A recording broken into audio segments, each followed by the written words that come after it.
Eco-Foot includes buttonhole centered itself and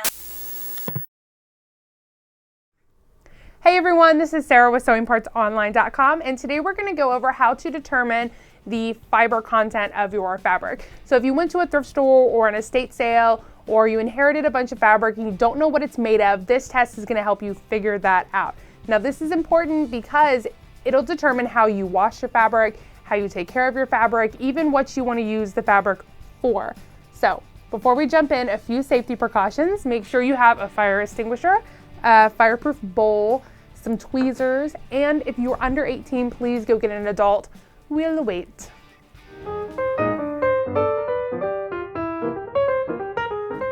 And lastly, tie up your hair. Make sure you don't have any loose fitting clothing on. And if you need a second reference for all the tests we're about to do, Threads magazine has a really great fabric burn chart on their site. Go ahead and look it up. We'll leave the link below. So let's go ahead and jump in with cotton, linen, and rayon. Cotton, linen, and rayon are very similar in that they all have a light gray feathery ash, they all smell like burnt paper, and they all have a nice yellow flame. However, the difference is rayon takes longer to burn. It catches quickly, but it doesn't completely finish burning as fast as cotton does. Linen is somewhere in between, so if you need a gauge, go ahead and try some 100% cotton thread to see how quickly that burns and compare to that for your other fabrics. Now silk doesn't like to burn, and I know that this is silk because I've got some 100% silk thread, and it will curl away from the flame. It smells like burnt hair, and when it does catch flame, it kind of melts and turns into like little black beads that you can crush. Wool behaves similarly to silk, but when it does catch flame, it kind of flickers and it sizzles and it curls away.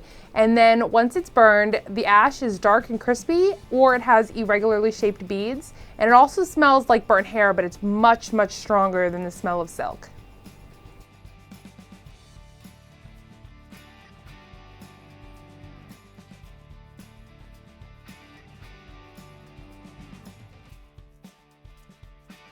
Now, polyester catches very quickly, it sputters like crazy, it melts, and it produces a black smoke that will more often than not stain your fabric black.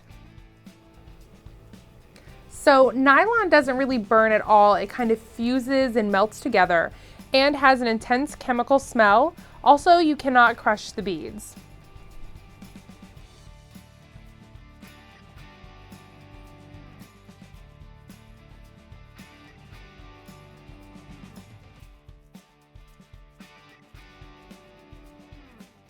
Now acetate is a lot of fun to burn, but it loves to burn. It catches really quickly, it sputters, it goes really nuts, and then when it melts, it kind of drips like tar. It has this vinegar smell to it.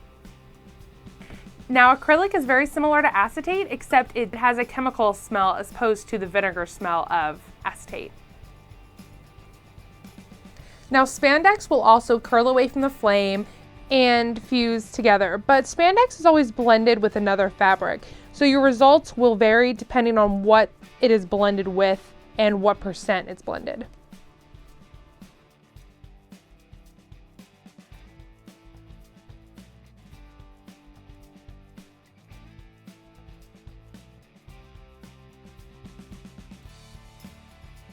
I hope you enjoyed our little experiment. If you have any questions or comments or just want to say hi, feel free to message us in the comments section below, or come visit us on sewingpartsonline.com, Google+, Twitter @sewingparts, or on Facebook at facebook.com/sewingpartsonline.